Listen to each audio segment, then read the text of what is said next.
다음 제가 말씀드리는 5명의 공통점이 무엇인가 생각해 보시기 바랍니다. 노아, 아브라함, 야곱, 모세, 그리고 다윗. 모두 하나님께 귀하게 쓰임받은 영혼들입니다. 그러나 동시에 결정적인 오점을 갖고 있기도 합니다. 노아 하나님 말씀대로 믿음으로 방주를 지었습니다. 그리고 오늘 현존하는 모든 인류의 새로운 조상이 되었지만 포도주를 너무나 많이 마시고 주 앞에 범죄하며 수치를 드러낸 경험이 있습니다. 아브라함 믿음의 조상입니다. 그러나 그의 삶 가운데도 불신이 있었고 목숨 유지하기 위해 자기 아내를 누이라 거짓말하는 한 번도 아닌 2번씩. 야곱 그의 아들 12이 오늘의 이스라엘 민족을 구성하고 있지만 그는 형 에서의 장자권을 훔친 사기꾼 출신입니다. 모세 출애굽 사건의 영도자입니다. 그러나 그의 이력서에는 살인죄가 기록되어 있습니다. 다윗 하나님 마음에 합한 자이지만 그는 간음의 큰 범죄 살인죄를 저지른 사람이기도 합니다. 그래 이들의 공통점은 모두가 다 예외 없이 하나님께서 허락하시는 2번째 은혜, 아니 3번째, 4번째, 1000번째 은혜를 경험한 사람들입니다. 그렇게 그 3번째 은혜를, 4번째 은혜를, 2번째 은혜를 경험함으로 해서 하나님의 도구로 쓰임받은 위대한 인생을 살아간 사람들입니다. 비유컨대 하나님은 손과 발이 없으십니다. 아니, 우리 인생들을 하나님의 그 위대한 역사의 도구로 사용하시려고 일부러 당신의 손과 발을 사용하지 아니하시고 우리를 당신의 손과 발로 사용하고 계십니다. 그것이 하나님의 계획이며 섭리입니다. 하나님은 사람을 사용하시면서 지금까지 인류 역사를 이끌어 오셨습니다. 우리가 공부하고 있는 요나, 하나님 말씀에 정면으로 도전하며 불순종하며 무모한 도주를 시도했고 하나님의 집요하신 추적을 받게 되며 그럼에도 불구하고 하나님께 회개하기를 거부하고 죽음을 택하고 맙니다. 그럼에도 불구하고 하나님 큰 물고기를 준비하셔서 요나를 다시 살리시고 결국은 그를 사용하시고 맙니다. 여호와의 말씀이 2번째 요나에게 임함으로 그는 하나님께 쓰임받는 삶을 살게 됩니다. 요나 같은 사람도 하나님께서 사용하시기에 우리 같은 사람도 하나님께 사용받을 수 있으며 이것이 그리스도의 복음이기도 합니다. 요나서에 나타난 하나님 2번째 은혜를, 2번째 기회를 주시는 하나님, The God of the second chance이기도 하십니다. 오늘 요나서 3장 말씀 가운데 이 은혜를 함께 나누기를 원합니다. 1절과 2절에 보시면 하나님께서 다시 한번 여호와의 말씀이 2번째로 요나에게 임하니라. 이르시되 일어나 저 큰 성읍 니느웨로 가서 내가 내게 명한 바를 그들에게 선포하라고 말씀하십니다. 앞에 1장과 2장의 내용들은 실상 이 3장 1절을 위한 준비 작업이 되고 맙니다. 다시스로 도망가는 요나를 다시 쫓아가셔서 다시 붙잡아 오시며 광풍과 물고기 모두 다 하나님의 집요하신 추적과 하나님의 사랑의 표현이었습니다. 그 목적 다시 한번 요나를 니느웨로 보내시기 위해 결국 당신의 요나를 향한 뜻을 완성시키시기 위해 다시 한번 순종할 수 있는 기회를 주시기 위해 이 은혜를 경험하지 않은 그리스도인은 아무도 없었고 앞으로도 없을 것입니다. 2번째 여호와의 말씀이 요나에게 임하니라. 3절에 요나의 순종이 나타납니다. 그리고 가서 말씀을 선포합니다.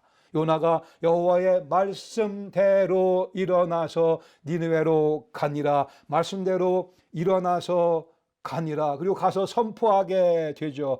1장에서 그렇게 썼으면 좋았을 것을, 그러게 시간의 낭비가 있었고 많은 에너지의 낭비가 있었고 요나는 나름대로 고생을 하며 페니키아 사공들까지도 죽음의 위험을 경험하게 됐었습니다. 그는 욥바로 내려갔고 배로 내려갔고 배 밑으로 내려갔고 바다 속으로 내려갔고 물고기 속으로까지 내려갔고,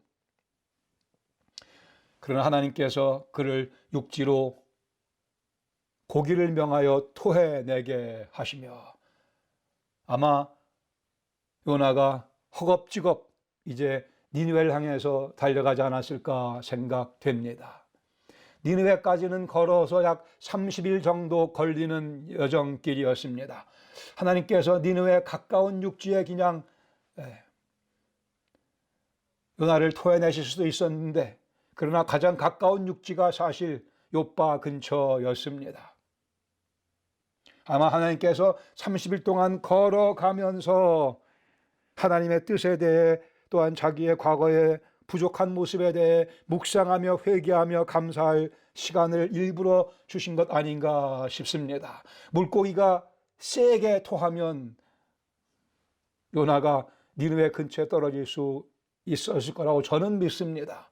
하나님께서 그렇게 원하셨으면 그렇게 하셨을 수 있겠지만 그냥 지중해 연안에 토하게 만드셨습니다. 3절 하반절에 보시면 니느웨는 사흘 동안 걸을 만큼 하나님 앞에 큰 성읍이라고, 오늘날의 메트로폴리스 같은 뉴욕 같은 워싱턴 DC 같은 그러한 대도시였습니다. 니느웨는 성벽이 30m 정도에 달하고 그 위에 마차 3대가 갈 수 있을 만큼 두터운 그러한 성벽을 지녔던 대도시였습니다.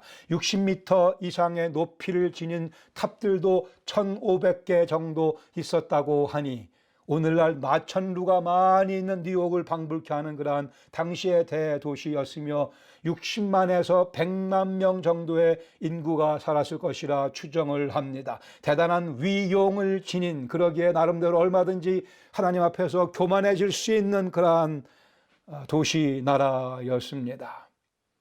4절에 요나가 그 성읍에 들어가서 하루 동안 다니며 외쳐 이르되 40일이 지나면 니느웨가 무너지리라 하였더니 40일이 지나면 니느웨가 무너지리라. 이것이 요나의 선포한 메시지의 요약적인 내용입니다.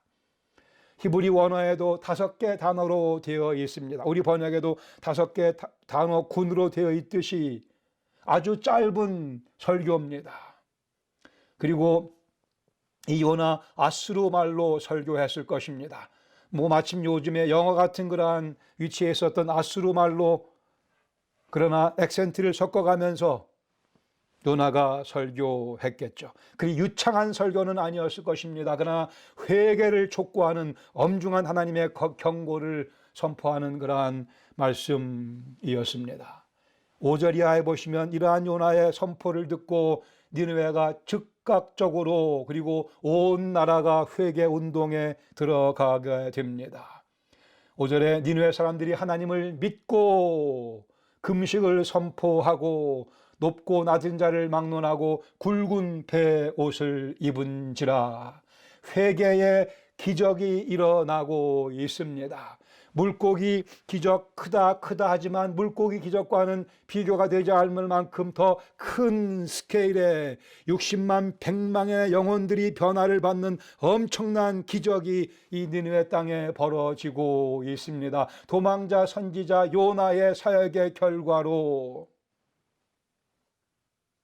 이 기적이 벌어지며 하나님께서 그를 도구로 사용하시는 장면이기도 합니다. 요나의 생긴 모습, 아수르 사람과는 달리 이스라엘 사람의 모습이었습니다. 그의 메시지를 듣고 어떻게 이 이방인, 이 사악한 민족이 회개를 하게 됐는가?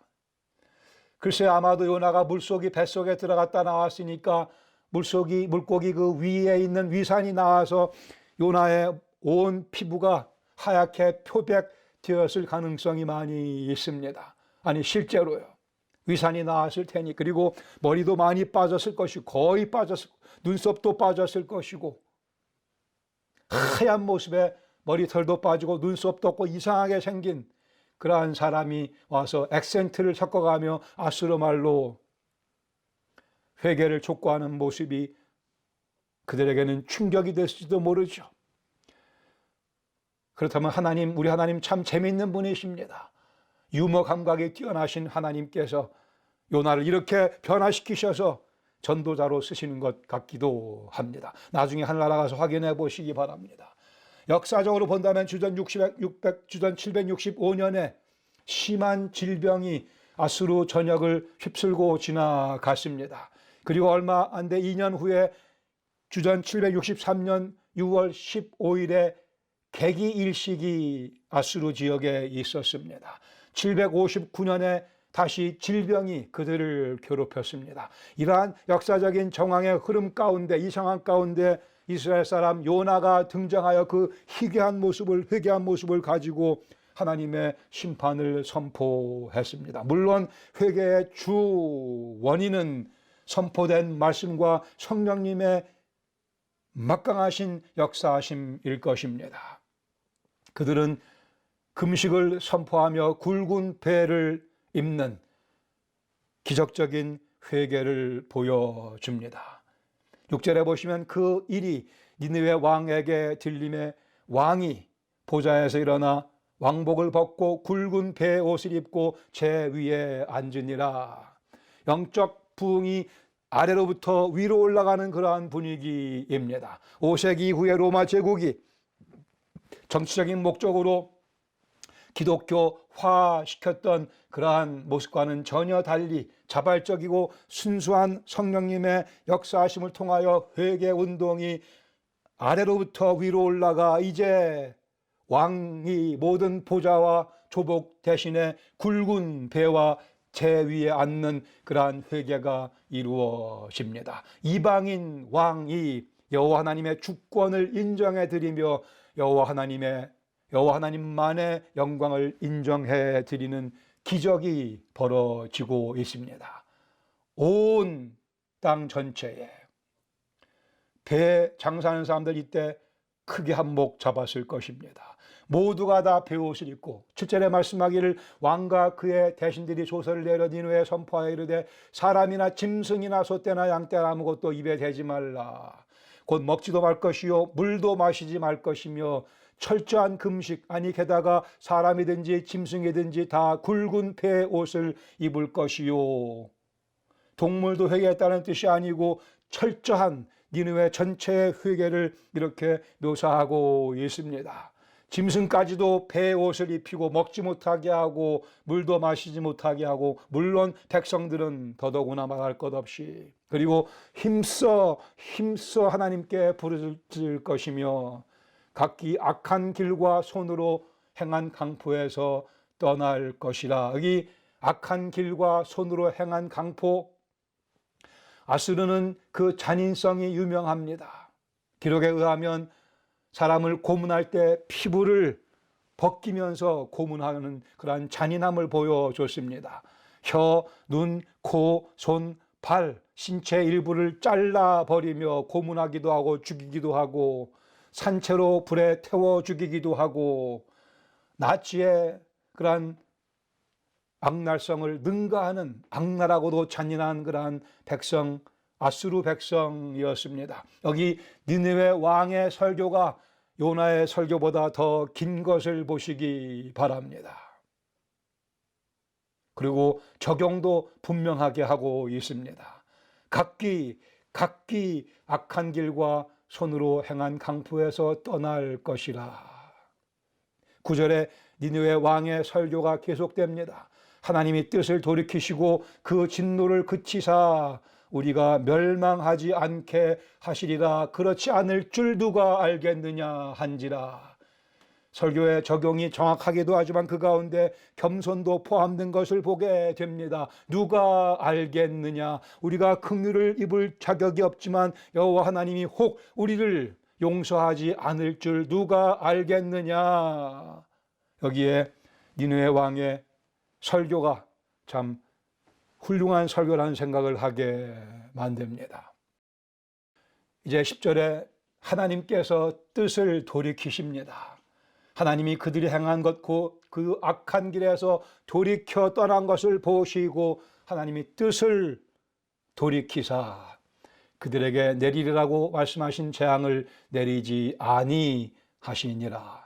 여기 하나님께서 뜻을 돌이키셨다고 말씀합니다. 아주 위험한 그러한 표현입니다. 우리 하나님 주권의 하나님이시며 생각을 바꾸시는 분이 아니실 텐데 계획을 A로 했다가 플랜 B를 바꾸시고 동으로 향하던 몸을 서로 서쪽으로 바꾸시는 그러한 분이 아니신데 여기 분명히 하나님께서 뜻을 돌이키셨다고 말씀을 합니다.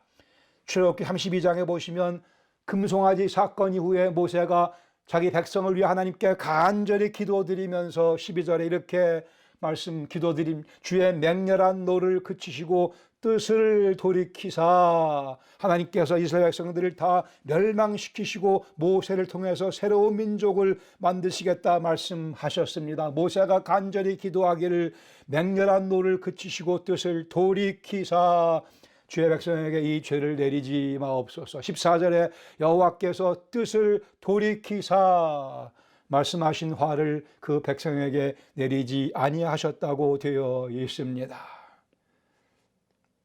하나님은 뜻을 바꾸시는 분이 아니십니다. 근데 바꾸시기도 하십니다. 이 표현은 한편으로 설명할 수 있는 방법은 소위 말하는 신인 동형적 표현입니다. 의인화죠. 우리가 물건을 사람에 빗대서 표현하듯이 하나님을 사람에 빗대어 표현하는, 하나님이 귀가 없으시지만, 하나님이 손이 없으시지만 하나님의 우리의 기도를 들으신다. 하나님의 귀가 어두워 우리의 기도를 들으심이 아니요, 하나님의 손이 짧아 우리를 구원치 못하심이 아니요, 이것은 다 신인 동형적 하나님을 사람같이 빗대어 묘사하는 표현입니다. 그러기에 여기에 있는 하나님께서 뜻을 돌이키시다는 표현 역시 마찬가지로 신인 동형적 표현으로 볼 수 있습니다. 그러나 다시 좀 더 설명을 드리면 하나님께서 말씀하기를 40일이 지나면 40일의 여유를, 회개의 기간을 주셨습니다. 엄연한 하나님의 계획이었습니다. 분명코 심판이 임하리라 40일이 지나면. 그러나 회개의 기회, 여기 하나님의 심판 계획에 조건이 있었습니다. 하나님의 의도된 긍휼을 이들은 경험하게 됩니다. 하나님께서는 언제라도 회개하는 영혼을 다시 받아주시고 용서해 주십니다. 언제라도 회개하는 영혼을 받으시며 용서해 주십니다. 이 사악한 니느웨 하나님께서 용서하십니다. 왜요? 회개하며 그들이 악한 길에서 떠나고 그 강포를 버리는 모습을 보시고 하나님께서 뜻을 돌이키사, 이 말씀의 의미는 원래 40일 지나도 회개하지 않으면 니느웨를 멸망시키겠다고 하는 그 하나님의 뜻, 여기에는 사실 변화가 없습니다. 하나님의 뜻은 회개하는 영혼은 언제라도 용서해 주시는 것, 그게 하나님의 뜻입니다. 겉으로 보기에는 변한 것 같지만 그러나 용서를 받을 조건, 회개가 부합되었기에 하나님께서 그들을 구원해 주셨습니다. 사족으로 제가 하나 말씀드리고 싶은 것은 아수르 유적 가운데 1842년 프랑스의 고고학자 보타라고 하는 분이 오늘날 이락의 모술 근처에서, 바로 거기가 니느웨입니다. 모술 지방 근처의 니느웨, 과거 니느웨의 그 지역에서 나비 유나스라고 하는, 즉 요나의 총, 우리가 무슨 총, 장군총, 무슨 총, 그런 요나총을 발견했습니다. 거기에 아미떼의 아들 요나라는 그런 표현이 나오고 있습니다. 즉 이 사건은 역사적으로 벌어진 사건임을 다시 한번 보게 해주는 증거라고 여겨집니다. 요나서의 주제는 큰 물고기가 아니고 하나님의 사랑의 위력, 위력입니다. 하나님의 사랑의 위력. 우리는 하나님의 사랑의 위력에 감사드립니다. 물고기를 사용하셔서 완악한 선지자의 마음을 녹이시며 그 발걸음을 니느웨로 향하게 하시는 하나님의 사랑의 위력. 60만 명의 영혼을 구원하시기 위해 하나님께서는 당신의 사랑의 위력을 전개하지 않으실 수 없으셨습니다. 아니, 뜻을 바꾸신다는 오해까지 무릅쓰시며 하나님께서는 60만, 100만의 영혼의 회개를 원하셨습니다. 이것이 하나님의 변치 아니하시는 뜻입니다. 하나님의 사랑의 위력이 요나서의 주제입니다. 이 하나님 사랑의 위대한 위력, 말씀을 통해서 나타납니다. 첫 번째 교훈, 그러기에 하나님 말씀의 위력 아래 순종하십시다. 니느웨 사람들에게 보여주신 말씀의 능력, 우리 속에도 오늘 역사하고 있습니다.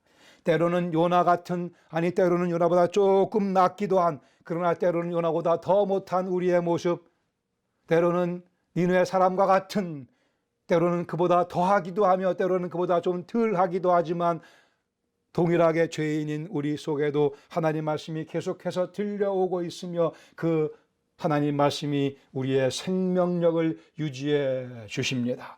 히브리 4장 12절 말씀에 하나님의 말씀은 살아있고 활력이 있어 좌우의 날선 어떤 검보다 예리하여 혼과 영과 및 관절과 골수를 찔러 쪼개기까지 하며 또 마음의 생각과 뜻을 판단하나니, 하나님 말씀의 이 놀라운 뛰어난 기능이 얼마나 감사한지요. 주의 말씀이 그렇게 살아있고 운동력 있는 액티브한 활력 있는 모습으로 우리 속에서 역사해 주시기에 우리가 지쳐있던 자리에서 힘을 얻게 되며 죄악의 길을 향하다가 돌아설 수 있게 되며 하나님의 뜻이 무엇인가를 깨닫게 되며 하나님의 그 비전에, 하나님의 주시는 사명에 순종할 수 있게 되며 여호와께서 명하신 바대로 우리가 살아갈 수 있게 됩니다. 하나님 말씀에 의해 압도당하는 은혜를 경험할 수 있게 됩니다. 하나님께서 우리 속에 집어넣어 주신 당신의 그 형상 때문에 니느웨 영혼들이 회개하며 구원에 참여할 수 있었거니와, 하나님께서 우리 속에 집어넣어 주신 하나님의 그 형상 때문에 우리가 하나님을 뵐 수 있으며 그 음성을 들을 수 있으며 그것이 하나님 음성인 것을 깨달을 수 있으며 하나님께서 원하시는 그 영적 자리에 들어가 하나님 말씀의 충격을 받아 우리의 인생을 즐길 수 있게 해 주셨습니다. 히브리서 4장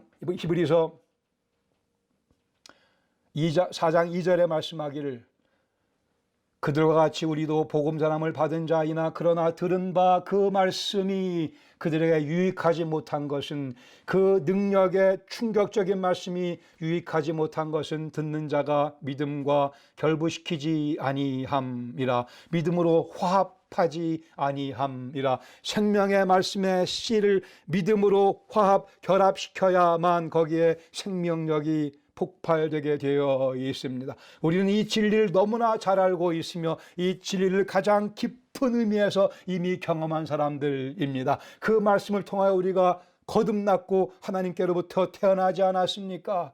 우리에게 영원한 생명이 있지 않습니까? 그러기에 오늘도 우리는 이 말씀의 역사가 우리의 믿음과 결합하여 열매를 맺기를 갈망해야 되며, 하나님의 사랑의 그 위력, 이 말씀을 통하여, 말씀의 위력을 통하여 우리에게 찾아오시기에 우리가 이 말씀의 위력을 경험하고 더 나아가서는 요나와 같이 다른 영혼들에게도 이 말씀의 위력을 보여드려야 할 것입니다. 그러나 요한복음 8장 45절에 보시면 내가 진리를 말함으로, 내가 진리를 말하기 때문에 너희가 나를 믿지 않는다고 하나님 예수님께서 바리새인들을 질책하십니다. 우리는 기적을 경험할 것인가, 아니면 바리새인의 모습이 될 것인가 기로에 섭니다. 1장의 요나가 될 것인가 3장의 요나가 될 것인가. 하나님 말씀에 순종하며 지배를 받으며 거기에서 참된 의미에서 승리를 경험할 것인가, 하나님 말씀을 배척하며 어둠을 헤맬 것인가. 니느웨에 벌어진 말씀의 기적, 우리가 경험해야 될, 우리가 매일 경험해야 할 기적입니다. 주님께 드리는 찬미의 제사는 바로 우리가 즐기는 이 기적을 묶어 주 앞에 바쳐 드리는 것입니다. 매일매일 작은 기적을 우리의 삶에 여기저기서 경험해야 합니다. 하나님 말씀이 나를 승리하게 해 주셨구나. 하나님의 성령께서 그 말씀을 통해서 내 속에 역사하심으로 내가 그 위기를, 그 유혹을 이길 수 있었구나. 이것들을 다 모아 주 앞에 찬양의 제물로 바쳐 드리는 우리가 주님께 항복할 때 우리의 승리가 보장되며 이것이 곧 하나님의 승리이며 하나님의 사랑의 위력이기도 합니다. 하나님의 사랑의 위력은 말씀의 위력을 통하여 우리에게 나타납니다. 두 번째로 하나님의 사랑의 위력이 이제는 도구를 통해 나타나는 것을 보았습니다. 요나를 통해. 그러기에 우리가 받을 교훈, 하나님의 도구의 위력을 믿고 우리가 그 도구가 되기 위해 자원해야 할 것입니다. 회개는 하나님의 성령께서 일으키시는 사역입니다. 말씀 전하는 자는 단지 도구일 뿐입니다. 그러나 도구가 필요합니다. 하나님께서는 도구를 사용하시며 일하시며 우리를, 여러분과 저를 도구로 선택하셨습니다. 이것이 하나님의 분명한 계획입니다. 과거에 연세가 많으신 권사님들이 그런 말씀하는 것을 종종 들을 수 있었습니다. 주의 종님, 목회자상에서 주의 종님, 그게 아니고 주님의 종입니다. 그리고 꼭 님 비슷한 소리를 하고 싶은 주님의 종, 이렇게 제가 그 말은 제가 할 수 없지만 주님의 종, 주의 종님이 아니고요, 주님의 종. 물론 권사님들의 마음을 제가 이해합니다만은, 여러분 부흥의 광고 보시면 강사를 소개하는 그 표현 가운데 전에 옛날에 그런 게 많이 있었어요. 능력의 종, 불의 사자, 아무아무 목사님 모시고. 그런 부흥에 가지 마세요. 능력이 없습니다. 거기에는. 사람을 높이는 데에는 하나님의 은혜가 드러날 수 없습니다. 우리는 그저 도구일 뿐, 그러나 하나님이 영광스러우시기에 우리도 덩달아 조금, 아니 우리도 그렇게 영광을 경험하게 되는 것뿐입니다. 여러분, 이 사건, 요나 얼마나 웃기는 선지자입니까? 미국의, 제가 그분 설교도 많이 듣지만 유명한 목사님 찰스 스윈들 목사님 요나서 설교하면서 이 3장 제목이 요나에도 불구하고 벌어진 부흥, Revival in spite of the evangelist Jonah. 요나임에도 불구하고 부흥이 일어났습니다. 그러나 동시에 하나님께서는 그 부족한 요나도 사용하셨습니다. 그러기에 이 모든 부흥의 원천은, 원동력은 하나님의 성령의 역사하심이요 요나의 입을 통해 하나님께서 선포케 하신 말씀이었습니다. 그러기에 예수 그리스도의 종이라고 바울은 자신을 소개합니다. 사도행전 18장 16장 14절에 보시면 빌립보에서 벌어진 사건 기록합니다. 두아디라시에 있는 자색 옷감 장사로서 하나님을 섬기는 루디아라 하는 한 여자가 말씀을 듣고 있을 때 주께서 그 마음을 열어 바울의 말을 따르게 청종케 하신지라 그와 그 집이 다 침례를 받고 구원에 참여하는 모습을 말씀하고 있죠. 주께서 그 마음을 열어, 바울이 말씀을 증거할 때, 우리가 하나님의 도구로 쓰임 받을 때에 주께서 영혼들의 마음을 열어 구원을 선물로 허락하십니다. 사도행전 20장 24절에 내가 달려갈 길과 주 예수께 받은 사명 곧 하나님의 은혜의 복음을 증언하는 일을 마치려 하면은 나의 생명조차 조금도 귀한 것으로 여기지 아니하노라. 참된 그리스도 예수의 종 바울의 고백이며 우리 모두가 공유해야 될 영광스러운 자랑스러운 고백이며 인생관이며 가치관이며 다짐이기도 합니다. 요나를 다시 사용하신 하나님, 우리도 도구로 사용하기 원하십니다. 우리의 삶 전체를 통해 니느웨의 복음 전하기를 원하십니다. 우리가 살고 있는 이 지역이, 이 환경이, 이 일터와 이 사업처와 이것이 바로 니느웨입니다. 모든 그리스도인들에게 주신 사명입니다. 이 사명을 받지 못했다면 조심스럽게 그러나 명쾌하게 제가 질문을 드립니다. 왜 사십니까? 가능하면 돈 많이 벌고 빨리 은퇴해서 40세 초반에 은퇴해서 평생 먹고 살 돈이 충분히 있기에 자가용 비행기를 타고 세계 도처의 가장 아름다운 해변을 방문하며 거기서 조개나 죽고 여유작작한 삶을 살기 원하십니까? 생각해 보세요. 이거보다 더 지루한, 이거보다 더 재미없는 삶은 세상에 없습니다. 조개나 주우며 산다고요? 골프나 치며 산다고요? 대단하십니다들. 그런 분들이 있다는 말씀이죠.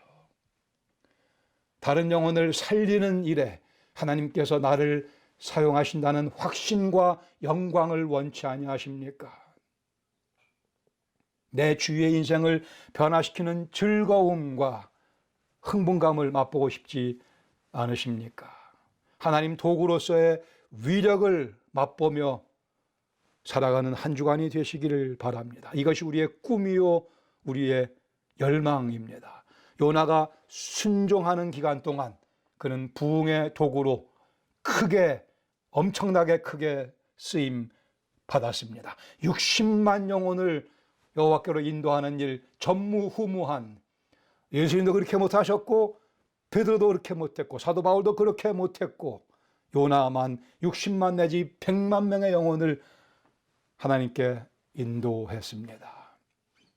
하나님의 도구로서의 위력, 감사하게도 하나님께서 우리에게 주시는 선물입니다. 같이 기도하시겠습니다. 아버지 하나님, 요나 같은, 요나보다 더 못한, 니느웨 백성같이 악한, 아니 그보다 더 악한 저희 모습들을 여기저기서 발견하지만 하나님의 사랑의 위력이 그리스도 예수를 통해 우리에게 보여졌고 그 은혜 때문에 저희들이 말씀의 위력을 체험하게 되었고 이제 말씀의 위력을 나눌 수 있는 자리에 저희를 세워주셨습니다. 하나님의 도구로 불러주셨으며 하나님의 도구로서의 위력을 발휘할 수 있도록 오늘도 주께서 우리 가운데 역사하시며 저희들을 사용하기 원하시오니 주님, 저희가 이제 또 니느웨를 향해서 발걸음을 옮겨 나가겠습니다. 한 주간 니느웨에 가서 하나님의 위대하심을, 하나님의 사랑을 선포하는 저희 모두 저희 교회 되게 하여 주시옵소서. 예수님의 이름으로 감사드리며 기도합니다. 아멘.